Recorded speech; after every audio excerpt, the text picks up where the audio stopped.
இது ஒரு விளம்பர காணொளி அல்ல. நான் வீட்டுக்கு சோலார் போடும்பொழுது எனக்கு ஏற்பட்ட அனுபவத்தை தான் நான் இங்கே ஷேர் பண்ணுறேன். ஆன்கிரிட் சோலார் சிஸ்டம் வீட்டுக்கு பயன்படுத்துகிற இந்த சோலார் சிஸ்டத்தை பற்றி நீங்கள் நிறைய காணொளியில் பார்த்துருப்பீங்க. அதை பற்றியான நிறைய தகவல் கூட உங்களுக்கு தெரிந்திருக்க வாய்ப்புகள் இருக்குது. இருந்தாலும் இதை பற்றி தெரியாதவர்களுக்கு ஒரு சின்ன குறிப்பு தரேன்.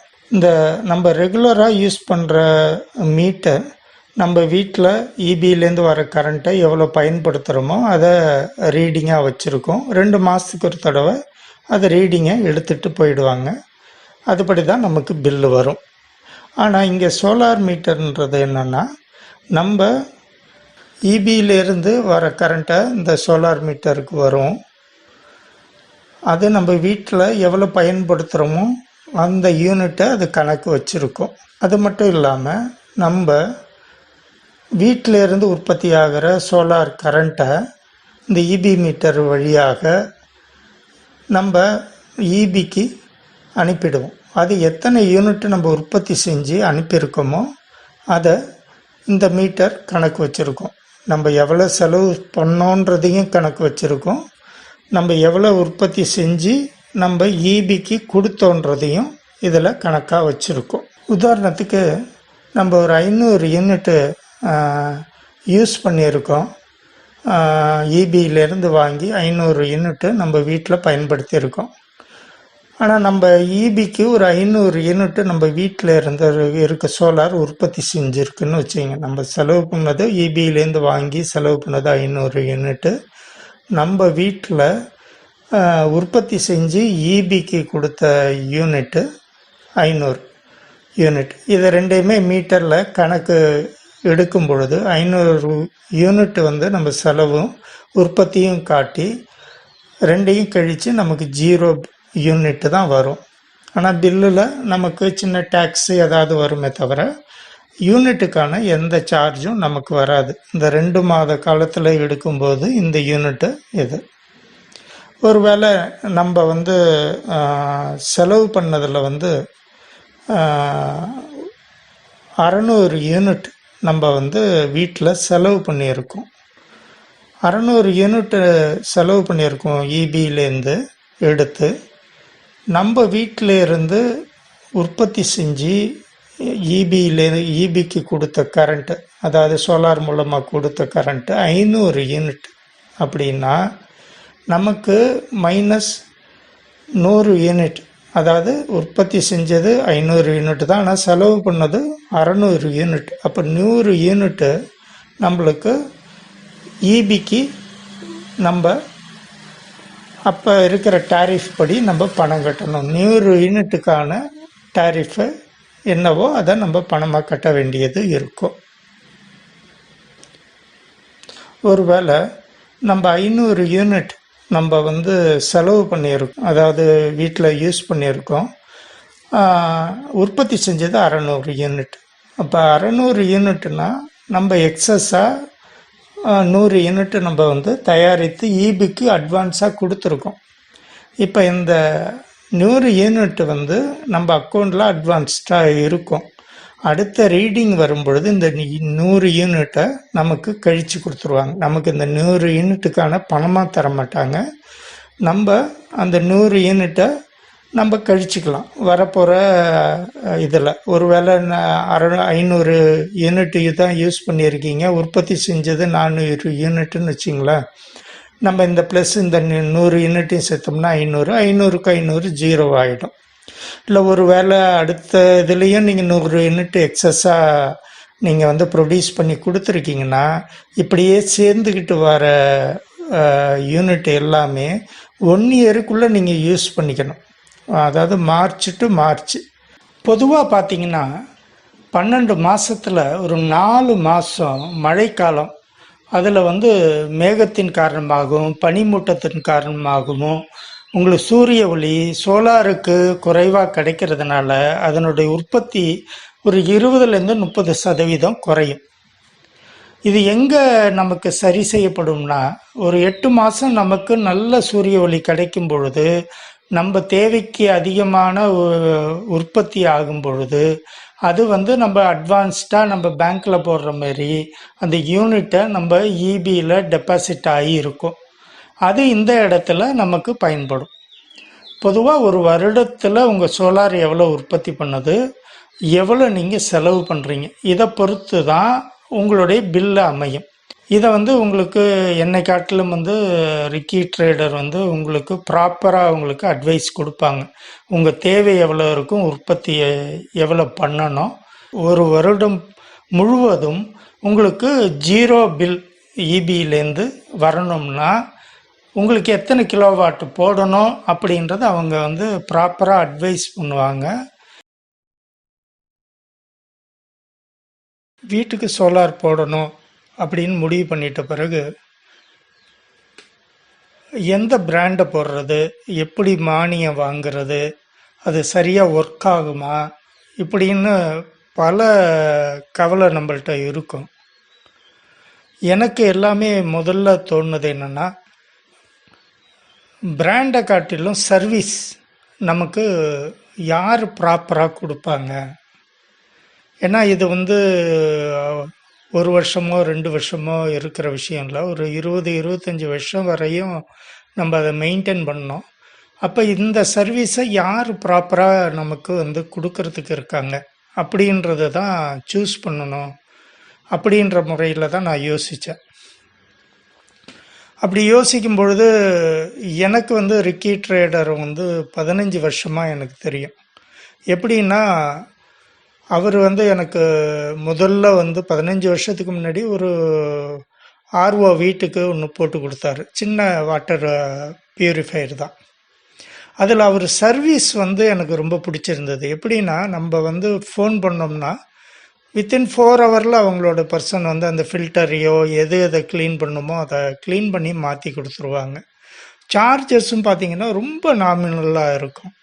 அது மட்டும் இல்லாமல் அந்த சைடுக்கு வராங்க ஒரு 4-5 கிளைண்ட்டை பார்க்குறாங்கனாக்கா ஈவன் வந்து அந்த சர்வீசிங் சார்ஜ் பார்த்திங்கன்னா இன்னும் கம்மியாக பண்ணுவாங்க. எப்படின்னா அந்த காம்போனண்ட்டுக்கு மட்டும்தான், அந்த ஃபில்டருக்கு மட்டும் உள்ள காசை மட்டும்தான் வாங்குவாங்க. இந்த பெட்ரோல் சார்ஜு வந்து மாற்றி கொடுத்தவங்களோட சார்ஜு இது எதுவுமே வந்து பண்ண மாட்டாங்க. அது மட்டும் இல்லாமல் பார்த்திங்கன்னா நான் அவர்கிட்ட வந்து இன்வெர்ட்டர் போட்டப்போ என்னன்னாக்கா இதுவரை 2 பேட்ரி மாற்றிருக்கேன். ஒரு 3 வருஷத்தில் ஒன்று, 4 வருஷத்தில் ஒன்று மாற்றிருக்கேன். அப்போயே உங்களுக்கு தெரிஞ்சிடும் ஒரு 7 வருஷம் அவரோட சர்வீஸ் எப்படி இருக்குன்னு பார்த்துக்குங்க. அதில் வந்து டிஸ்டில் வாட்ரு 6 மாதத்துக்கு ஒரு தடவை நம்மளே மறந்துட்டால் கூட அவங்களே வந்து ஞாபகம் வச்சு டிஸ்டில் வாட்ரு ஊற்றி கொடுத்துருவாங்க. ஈவன் அந்த இன்வெர்ட்டர் ரிப்பேர் ஆகிட்டுனாக்கா ஒரு ஸ்பேர் இன்வெர்ட்டர் போட்டுட்டு அதை சர்வீஸ் பண்ணி எடுத்து வந்து அவங்களே மாற்றி கொடுத்துருவாங்க. இந்த எடுத்துகிட்டு போகிறது எடுத்துகிட்டு வர்றதுக்கெல்லாம் தனியாகலாம் சார்ஜ் பண்ணாமல் ரொம்ப நாமினலான சார்ஜு, பவர் வந்து சப்போர்ட்டிவாக நமக்கு பண்ணி கொடுக்கணுன்றதுல அவரோட சர்வீஸ் வந்து இருக்கும். அது எனக்கு ரொம்ப பிடிச்சிருந்தது. அவர் எந்த பிராண்டுக்குமே வந்து பார்த்திங்கனாக்கா ஏஜென்சியே கிடையாது. அவர் ஒன்லி சர்வீஸ் ப்ரொவைடர் தான். இந்த பிராண்டை போடுங்க அந்த பிராண்டை போடுங்கலாம் எந்த ரெக்கமெண்டும் பண்ண மாட்டார். அதில் வந்து இந்த பிராண்டுக்கு இது மாதிரி இருக்குது அப்படின்றத நம்மளுக்கு எக்ஸ்பிளைன் பண்ணுவார். ஸோ இவர்கிட்ட நம்ம வந்து சோலார் ஆரம்பிச்சிருக்காரு அப்படின்னோடனே நம்ம அவர்கிட்ட கேட்டோம். அவர் வந்து கவர்மெண்ட் சர்டிஃபைட் பர்சனாகவும் இருந்தார். ஸோ நம்ம கேட்டோன்னா ஆன்கிரிட்டில் பண்ணலாம் அப்படின்னாரு. அவர் சொன்ன அட்வைஸ் வந்து மினிமம் ஒரு 500 யூனிட்டுக்கு மேலே உங்களுக்கு யூஸ் ஆகுதுன்னா சோலார் போட்டிங்கன்னா உங்களுக்கு ப்ராஃபிட்டு. இந்த 200 யூனிட்டு 300 யூனிட்டு அதுக்கெல்லாம் சோலார் போடுறது வந்து அட்வைசபிள் இல்லைன்னாரு. ஸோ என்ன பிராண்டு போடலாம் அப்படின்னு கேட்டப்போ அவர் சொன்னார், பிராண்டு எது வேணாலும் போடலாம், ஆனால் வந்து நமக்கு ஏதாவது ஸ்பேர் ரிப்பேருனா நமக்கு நம்ம ஏரியாவுக்குள்ளே டிஸ்ட்ரிபியூட்டர் அந்த பிராண்டுக்கு இருக்கணும் அப்படின்னு சொன்னார். அப்போ தான் நமக்கு இம்மிடியேட்டாக ரீப்ளேஸ்மெண்ட்டு கிடைக்கும். சில பிராண்டு சென்னையில் இருக்கும், ஹைதராபாத்தில் இருக்கும், பெங்களூரில் இருக்கும், அங்கேருந்துலாம் நமக்கு கிடைக்கிறது லேட் ஆகும் அப்படின்னு சொன்னார். என்னோட ஏரியாவுக்கு லுமினஸ் வந்து சர்வீஸ் நல்லா இருக்குது அப்படின்னு சொன்னார். ஸோ அதுக்கு வந்து நம்ம வந்து ஓகே சொன்னோம். அதுக்கு லுமினஸ் தான் போடுறதுக்கு இது பண்ணார். ஸோ இதில் பார்த்தீங்கன்னா முதல்ல வந்து நம்ம போடணுன்னாக்கா நம்ம பேரில் இபி கனெக்ஷன் இருக்கணும், ஆதார் ஐடி இருக்கணும். இதை அவர்கிட்ட கொடுத்துட்டாலே ஆன்லைன்லேயே என்ன தேவை இருக்கோ அதுக்கு தகுந்த மாதிரி அவர் வந்து அப்ளை பண்ணிடுவார். இது வந்து 2 ப்ராசஸ் இருக்குது. ஒன்று சென்ட்ரல் கவர்மெண்ட் ப்ராசஸ் இருக்குது, ஸ்டேட் கவர்மெண்ட் ப்ராசஸும் இருக்குது. ஸோ இந்த ப்ராசஸை பண்ணி அப்ரூவல் பண்ண பிறகு நம்மள்கிட்ட ஒரு அக்ரிமெண்ட்டை க்ரியேட் பண்ணிக்கிட்டு அவங்க வந்து இன்ஸ்டால் பண்ணுவாங்க. இப்போ எல்லாரும் நினச்சிக்கலாம் நம்மளை இன்ஸ்டால் பண்ணிவிட்டு இதை மானியத்துக்கு அப்ளை பண்ணலாம் அப்படின்னு நினச்சிங்கன்னா அது தவறாக போயிடும். ஏன்னா இது கவர்மெண்ட்டு சில ரூல் வச்சுருக்காங்க, லைசன்ஸ்டு பர்சன் தான் இதை செய்யணும் அப்படின்னு வச்சுருக்காங்க. இதுக்கு என்ன பைப் யூஸ் பண்ணணும், எந்த அளவுக்கான கேபிள் யூஸ் பண்ணணும், உங்களுக்கு ஒயரிங் வந்து பார்த்திங்கன்னா கன்சீல்டாக இருக்கணும், அது வந்து ட்ரிப்பர் சுவிட்ச் இருக்கணும், இடி தாங்கி இருக்கணும், அது வந்து ப்ராப்பராக வந்து கிரவுண்டில் இத்தனை அடி ஆழத்துக்கு இடிதாங்கியோட ஒயர் போய் கிரவுண்டில் வந்து பதிச்சிருக்கணும். இதெல்லாம் அவங்க வந்து ஒரு ரூல் ஒன்று வச்சுருக்காங்க.